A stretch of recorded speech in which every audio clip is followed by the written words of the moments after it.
Fallen power line, plus neighbors rush to the rescue after a tree smashes into a house in Columbus, Kansas. KOAM News at 10 is next. Now at 10, storm damage in Cherokee County knocked out power and brought trees crashing down. We're going to show you damage left behind in Columbus and how a neighbor stepped in to help.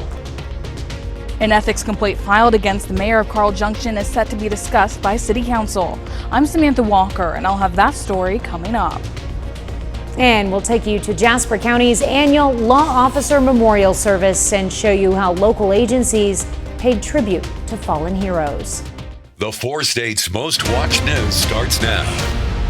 Severe weather blows through the 4 states, uprooting trees, knocking down power lines, and creating power outages across our viewing area. Now, these images captured this evening on Crestwood Lane shortly after the storm blew through Pittsburgh, Kansas. This is KOAM News at 10. I'm Tanya Bach.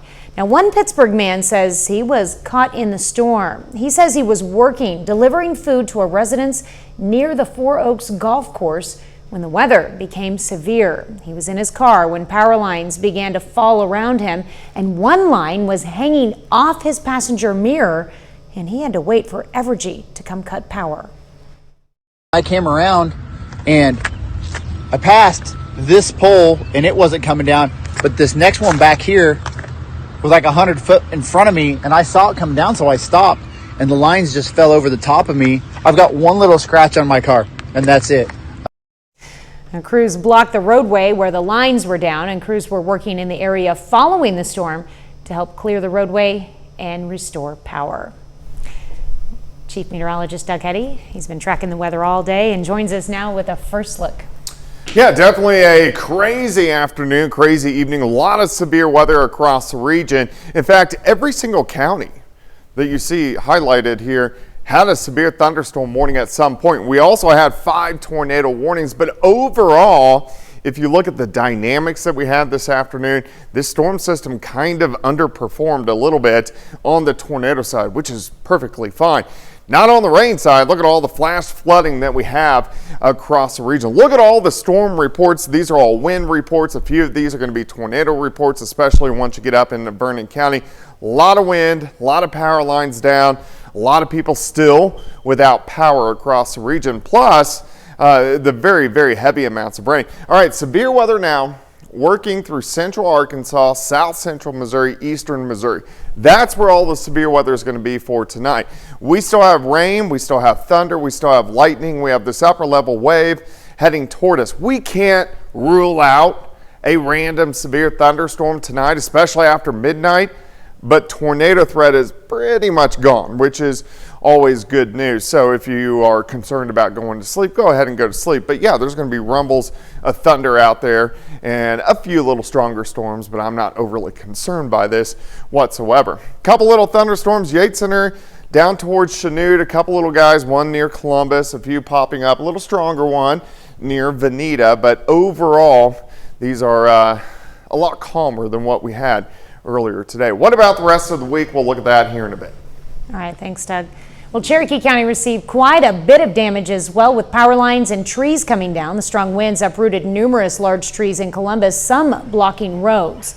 A home at Ohio and Walnut in Columbus was damaged when a large tree smashed down on it. A nearby neighbor heard the large crash and jumped into action to make sure the homeowner was safe. Climb over all the tree, kind of kicked in his door a little bit because I was hollering for him and he wasn't answering, but he's on oxygen, so he can't talk real loud. Got in there and he was kind of standing there shell-shocked. So told him we needed to get him out because it was still coming down, brought him over to my house. Neighbors say the resident is okay, just a little shaken up. Well, down lines also blocked roads in McCune, Kansas this afternoon. As of 8 p.m., more than 3,800 residents in Crawford County were still reporting loss of power. Montgomery County, Kansas reports just over 500, and Labette County sits at around 200. And in Cherokee County, power outages falling around 150. Well, downed trees in Jasper County also helped contribute to outages in southwest Missouri. Jasper County with the fewest at 49, and then the numbers go up. Barton County reports just over 100. Newton County with just under 600 in the dark. Vernon County reports more than 800, and crews are working to restore power for more than 1,900 residents in McDonald County.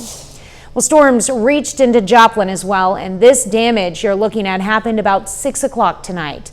The storm lifted an entire roof from a building on East 7th Street. No reports of injuries. It took about an hour for Joplin Fire to clear the area.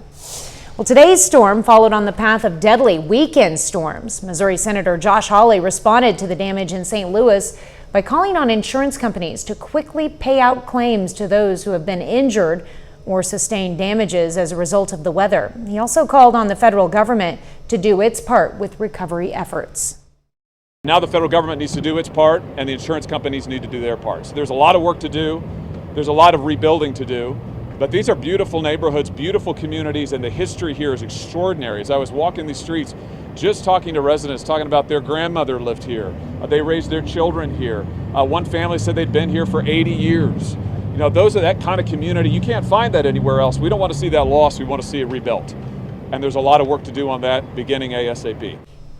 Earlier in the day, Missouri Governor Mike Kehoe provided an update on the effort to get federal assistance following Friday's storms.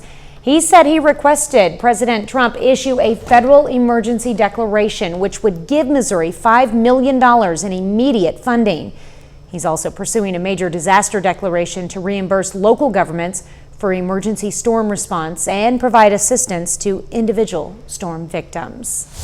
We've got the perfect way for you to stay ahead of severe weather season. Scan this QR code with your phone and head straight to the updated weather resources page on our website, where you can find information on storm shelters, weather updates, closings, and road conditions. You can also find tips for watching live streams in real time.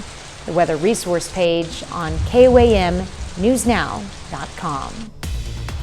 A new multi-million-dollar hospital is in the works for Frontenac. Coming up, what Freeman Health System is doing to make sure the project succeeds.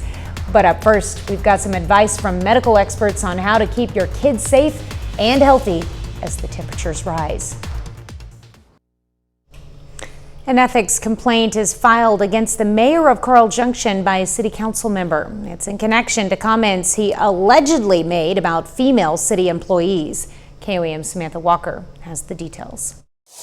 Discussion of an ethics complaint is on the city council agenda for Carl Junction. This comes after a council member filed a complaint against Mayor Mike Moss earlier this month.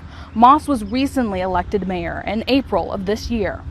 City Council member James Schenck submitted a report alleging Mayor Moss has repeatedly referred to female city employees as, quote, Steve's harem. He says that's likely a reference to City Administrator Steve Lawver.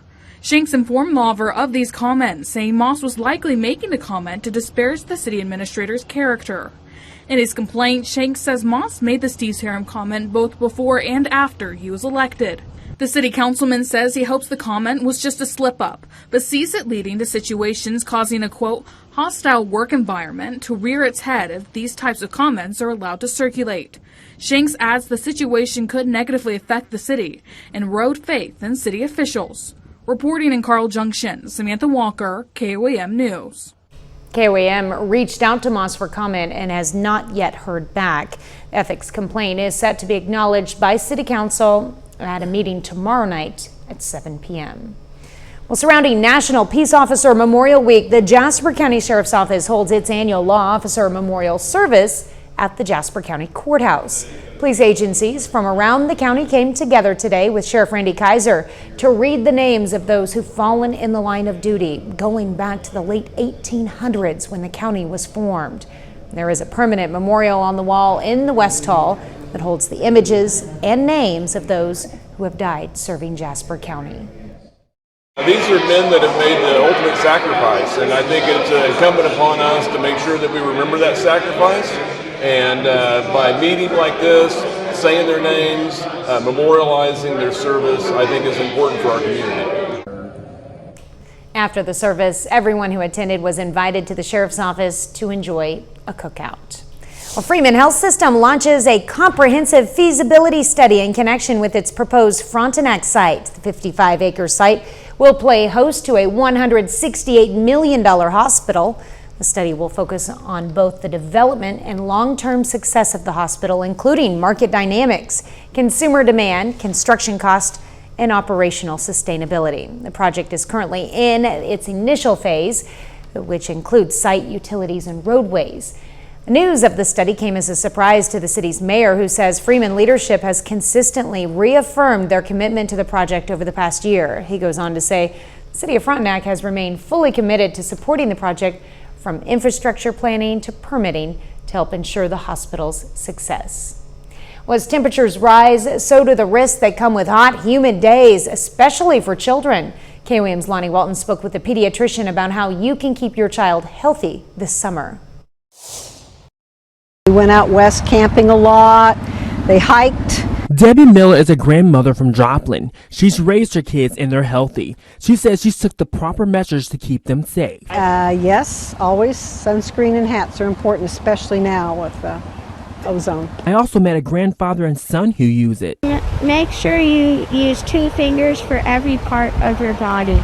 And Dr. William Jones from Mercy Kids in Pittsburgh agrees. Sunscreen should be applied to every part of the skin that's exposed to the sun. So that means your face, your arms, your legs. And for Miller, the fun continues with her grandkids. They were old enough to have bikes. They had bikes and they rode a lot, and we went to Colorado a lot and spent summers out there. That's great, but if they happen to fall off those bikes, Dr. Jones says they should pay attention to some signs. They are, limping, having a lot of pain, out of proportion, and aren't just bouncing back after some ice or appropriate pain relief, whether it's Tylenol or ibuprofen, then it might be worth seeing a provider. And with dealing with stings, Dr. Jones says there's a proper way to remove it, and it's not tweezers. What you want to do to get it out is get something with a flat edge, like a credit card is a good example, and actually stretch the skin and use the card and push it out. And Miller has her own advice for keeping up with kids.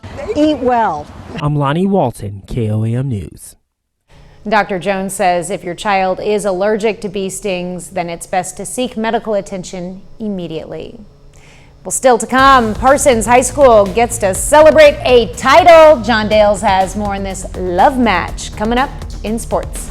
And even though most of the severe weather is out of here, we still have more thunderstorms tonight. We're going to look at that coming up.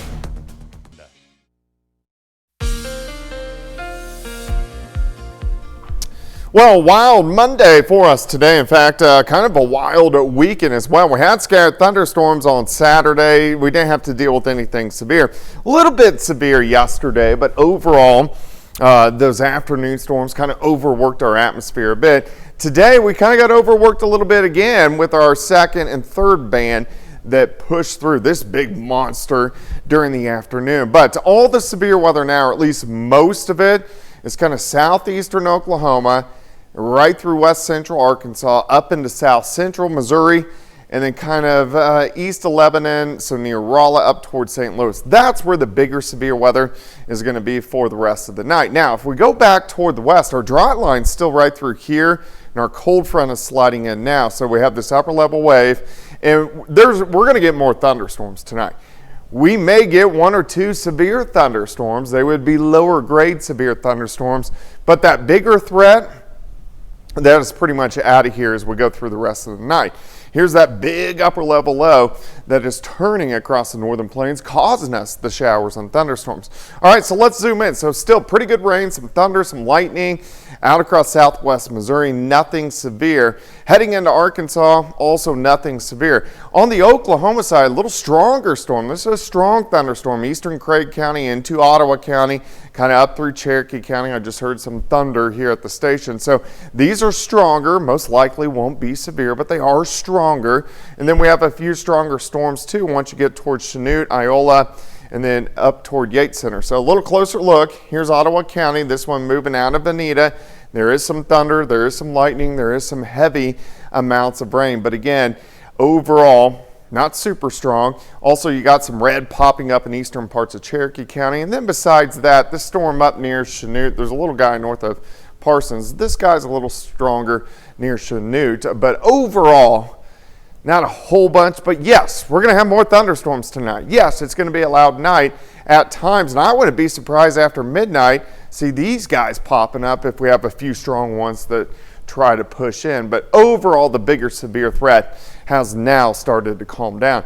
Check out some of these rainfall amounts. There's been some really big stripes of 2 to 4 inches, and then about 1 to 6. Once you get up into this orange and the red, that's where we've had 5 to 6 inches, and that's why we've had the flash flooding across the region throughout the afternoon and into the evening hours. All right, so let's go into Tuesday morning, starting into lower 60s. Again, hit and miss storms tonight. Can't rule out a severe thunderstorm, but overall, the bigger severe threat is gone. Once we get to Tuesday afternoon, pretty good day. Partly sunny skies. Look at our temps, mainly into lower 70s. A smidge cool for this time of the year. Tomorrow night, we drop back right around 50 degrees. So it's going to be cool as we go into Wednesday morning. And then once we get into Wednesday afternoon, pretty good day once again. We go into the mid-70s of 4 highs. Great shot. Cornell Arts and Entertainment Complex still got some rain, still got some wind. Also, the winds are still out of the southeast. The cold front hasn't worked through. Just all those storms earlier today stabilized us a little more. But because we haven't had the cold front go through yet, that's why we're still going to have some bigger, some stronger storms for us tonight. Temps low to mid-60s. You can see the winds kicking out of the southeast, kind of all over the place. So it is going to be kind of breezy as we go through the overnight hours. 62 in the morning, 68 by noon, high temp 72 on your Tuesday. Now, temperatures kind of cool for this time of the year. This back half of May, we should be closer to 80 for highs, but we stay in the lower 70s Wednesday, Thursday, and Friday. I hate to bring this up. One, it's going to be kind of cool for the holiday weekend, and we have chances Saturday, Sunday, and Monday. Hopefully, these clear up a little bit once we get closer to it, because nobody wants showers and thunderstorms on your holiday weekend. No, and 47 on Thursday night. That's chilly for May. It really is. It's chilly. It's kind of cool. Yeah. Sounds like fun camping weather if we can get rid of the rain. There you go. All right. Thanks, Doug. Well, drivers on 32nd Street in Joplin may want to look for some alternate routes in the coming weeks. Expect to see crews at work starting Tuesday, May 27th and running through Monday, June the 30th. MoDOT will be sampling soil along 32nd Street in preparation to build an overpass over Canadian Pacific Kansas City Railroad, currently scheduled for 2028. Now, drivers can expect lane closures and traffic delays during this time, though at least one lane should be open to the traffic. Well, Joplin neighborhoods can also expect the mosquito control program to pay them a visit in the near future. Fogging for summer's least favorite pest will begin soon, and this program utilizes occasional fogging to control adult mosquitoes and treat mosquito breeding areas with larvicide to prevent mosquitoes from becoming adults. A map of the fogging routes and more information can be found on the Health Department page of the City of Joplin website. Still ahead, a few of our local high school softball teams play their first games of the postseason. And Parsons High School celebrates a state championship for boys tennis. John Dales has those stories and more up next in sports.